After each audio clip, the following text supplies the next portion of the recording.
Indian 2 படம் எப்படி இருக்குன்னு பார்க்கறதுக்கு முன்னாடி சேனலை சப்ஸ்கிரைப் பண்ணாதவங்க சப்ஸ்கிரைப் பண்ணிக்கோங்க.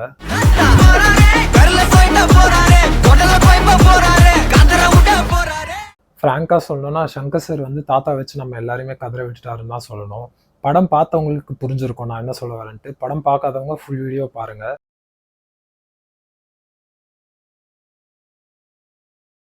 டைரக்டர் சங்கர் அப்படின்னு சொன்னாலே நம்ம எல்லார் மைண்ட்லயும் ஸ்ட்ரைக் ஆகிற ஒரு விஷயம் பிரம்மாண்டம் தான். அதுக்கு இந்த படத்துல கொஞ்சம் கூட குறை வைக்கல. அவ்வளோ ஒரு கிராண்டியரான ஒரு அவுட்புட்டை கொடுத்துருக்காரு. இந்த படத்துல என்ன ரொம்ப இம்ப்ரெஸ் பண்ணது என்னன்னு பாத்தீங்கன்னா ஆர்ட் ஒர்க் தான். இந்த படத்துல வர ஒரு செட்டுமே வந்து அவ்வளோ ரியலிஸ்டிக்கா இருந்தது. ஒண்ணுமே ஆர்டிபிஷியலா தெரியாது நமக்கு. அதுவும் இல்லாம எஸ்ஜே சூர்யா சார் வர ஒரு செட்டுமே அவ்வளோ கிராண்டியரா ரியலிஸ்டிக்கா கொடுத்திருந்தாரு. அதுக்கு அடுத்து வந்து பாத்தீங்கன்னா சினிமோட்டோகிராஃபி வைஸ் வந்து பாத்தீங்கன்னா ஸ்டார்டிங் டு எண்ட் ரவிவர்மன் ஒரு சீனுமே பயங்கரமா செதுக்கி இருப்பாரு. ஃபார் எக்ஸாம்பிள் ஒரு நார்மலான சீனை கூட வந்து பாத்தீங்கன்னா அவ்வளோ ஹார்ட் ஒர்க் பண்ணி டிஃப்ரெண்ட் ஆங்கிள்ஸ்ல ஷூட் பண்ணியிருப்பாங்க. உண்மையாவே பாத்தீங்கன்னா சினிமோட்டோகிராஃபர் அவரோட பெஸ்ட்டை கொடுத்துருக்காரு. இந்த படத்தை கம்ப்ளீட்டா ஹோல்ட் பண்ணி தூக்கி நிறுத்தினது வந்து பாத்தீங்கன்னா அனியோட மியூசிக் தான். உண்மையாவே அவரோட சாங்ஸ் அண்ட் பிஜிஎம் தான் இந்த படத்தை நெக்ஸ்ட் லெவல் கொண்டு போயிருக்கு.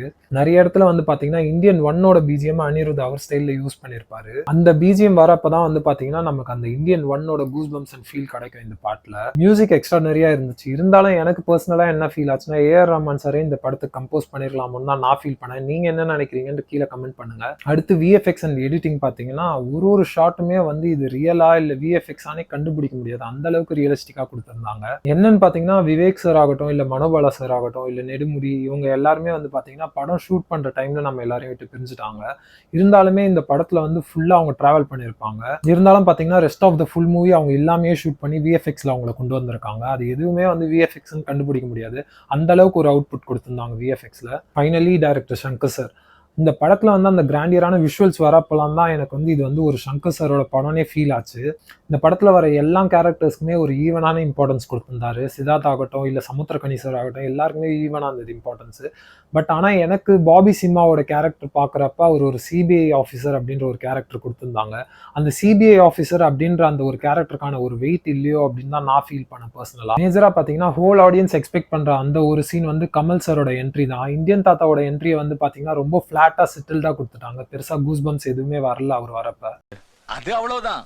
டைம் முடிஞ்சது. வா என்ன பண்றாங்கன்னு பார்த்துட்டாது போலாம்னா. என்னதான் இருந்தாலும் அவர் ஒரு ஏஜான கேரக்டர் இந்த ஸ்டோரியில பண்ணாலுமே அவர் வந்து இந்த படத்தோட ஹீரோன்றதுக்காகவாவது அவருக்கு ஒரு மாசான என்ட்ரி கொடுத்துருக்கலாம். அதுவும் இல்லாம இந்தியன் தாத்தா அப்படின்ற கேரக்டர் இவ்வளவு நாள் கழிச்சு இப்போ கம்பேக் கொடுக்குறாருன்றப்ப வந்து பாத்தீங்கன்னா இது மாதிரி ஒரு சிம்பிளான என்ட்ரி வச்சிருக்க கூடாது, ஒரு நல்ல என்ட்ரி வச்சிருக்கலாம்னு தான் நான் பர்சனலா ஃபீல் பண்ணேன். ஆல்ரெடி வந்து பாத்தீங்கன்னா இந்தியன் சினிமாலேயே வந்து ஒரு ஹை ஸ்டாண்டர்ட் செட் பண்ண படம் இந்தியன் 1. அந்த மாதிரி ஒரு படத்தோட செகண்ட் பார்ட்ன்றப்ப வந்து இவங்க ரொம்பவே கான்சியஸா இருந்திருக்கணும். இப்போ இருக்க ட்ரெண்ட் அண்ட் ஜென்ரேஷனுக்கு ஏற்ற மாதிரி ஸ்டோரியை சேஞ்ச் பண்ண ட்ரை பண்ணி அவங்க இந்தியன் 1க்கான வெயிட்டேஜ் இந்த படத்துல குறைச்சிட்டாங்களோன்னு தான் நான் ஃபீல் பண்றேன். அதுவும் இல்லாம இந்தியன் 1ல பாத்தீங்கன்னா இந்தியன் தாத்தாவை பார்த்து பயப்படுற மாதிரி ஒரு கேரக்டர் அவரை காட்டியிருப்பாங்க. பட் ஆனா அவர் வந்து இந்தியன் 2ல வந்து சரியா யூஸ் பண்ணலையோன்னு தான் நான் நினைக்கிறேன். இந்தியன் தாத்தா அந்த கேரக்டரோட ஹைலைட்டே என்னன்னு பாத்தீங்கன்னா அவரோட வர்மக்கலை தான். பட் இந்தியன் 2ல வந்து அந்த வர்மக்கலை போர்ஷன்ஸ் எல்லாம் ரொம்ப லென்த்தியா கொடுத்திருந்தாங்க. அதுவும் இல்லாம அது கூட கொஞ்சம் ஃபன்னி எலிமெண்ட்ஸ் எல்லாம் ஆட் பண்ணி அந்த கேரக்டருக்கான ஒரு கெத்தையே குறைச்சிட்டாங்கன்னு தான் நான் நினைக்கிறேன். ஏன்னா உன் பிரச்சனை உனக்கு நல்ல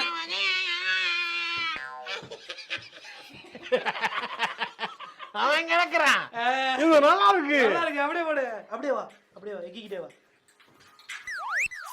அந்த வர்மக்கலை போர்ஷன்ஸ்லாம் அவங்க காட்டின விதம் வந்து ஒர்க் அவுட் ஆகலன்னு தான் நான் ஃபீல் பண்றேன். ஈவன் சங்கர் சாரோட 2.0ல வந்து பாத்தீங்கன்னா அந்த மினி ரோபோலாம் வந்திருக்கும். அந்த கிட்ஸ் அட்ராக்ட் பண்ற மாதிரியான சீன்ஸ்லாம் அதெல்லாம் வந்து அக்செப்டபிள் தான். ஆனா இது வந்து ஒரு ஆல்ரெடி ஒரு ஹை ஸ்டாண்டர்ட் செட் பண்ண ஒரு படத்துல இருக்க ஒரு கேரக்டரை கொண்டு வந்து இவ்வளோ ஃபன்னா அவங்க பண்ணது தான் எனக்கு வந்து ரொம்ப டிசப்பாயின்மெண்ட் கொடுத்தது. டைரக்டர் சங்கர் சாரோட ஒர்க்கை வந்து நம்ம குறை சொல்ற அளவுக்கு நமக்கு எக்ஸ்பீரியன்ஸோ இல்லை அச்சீவ்மெண்ட்டோ நமக்கு எதுவுமே கிடையாது. இருந்தாலும் வந்து பார்த்தீங்கன்னா இப்போ இந்தியன் 2 அவரோட ப்ரீவியஸ் மூவி 2.0 அப்புறம் ஐலாம் வந்து பார்த்தீங்கன்னா ஸ்க்ரீன் பிளேல கொஞ்சம் லேக் இருக்க மாதிரி தான் எனக்கு ஃபீல் ஆச்சு. அதுவும் இல்லாமல் அந்த விண்டேஜ் டைரக்டர் சங்கரை மிஸ் பண்ணுற மாதிரி நான் ஃபீல் பண்ணுறேன். இந்த படத்துக்கு போகிற ஆடியன்ஸ் எல்லாருமே வந்து இந்தியன் 1 மைண்டில் வச்சுட்டு தான் இந்த படத்துக்கு போயிருப்பாங்க. ஆனால் பார்த்துட்டு வெளில வரப்போ என்ன ஃபீல் ஆச்சுன்னா ஒரு ஃபுல் மீல் எக்ஸ்பெக்ட் பண்ணி போய் பாதியில் வெளில எழுந்து வந்த மாதிரி தான் எனக்கு ஃபீல் ஆச்சு.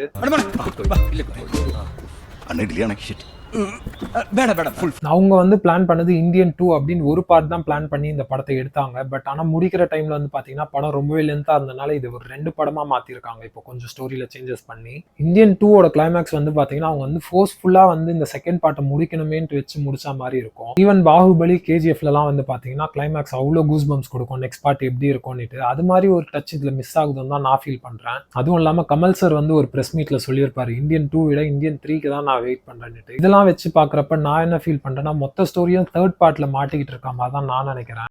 அப்ப புரியல, இப்ப புரியுது, இப்ப புரியுது. ஓவராலாக என்னோட கருத்து என்னன்னு கேட்டிங்கன்னா, இந்தியன் ஒன்னை மைண்டில் வைக்காம ஒரு ஃப்ரெஷ்ஷான ஒரு ஆடியன்ஸாக இந்த படத்தை போய் பாருங்கள். அப்போ வந்து இந்த படத்தில் வர கிராண்ட் விஷுவல்ஸ் அண்ட் இந்தியன் தாத்தா போர்ஷன்ஸ்லாம் ரொம்பவே என்ஜாய் பண்ணுவீங்க. இந்த படத்தை ஏற்கனவே யாராவது பார்த்துருந்தீங்கன்னா கீழே எப்படி இருந்துச்சுன்னு கமெண்ட் பண்ணுங்கள். சப்ஸ்கிரைப் பண்ண மறந்துடாதீங்க.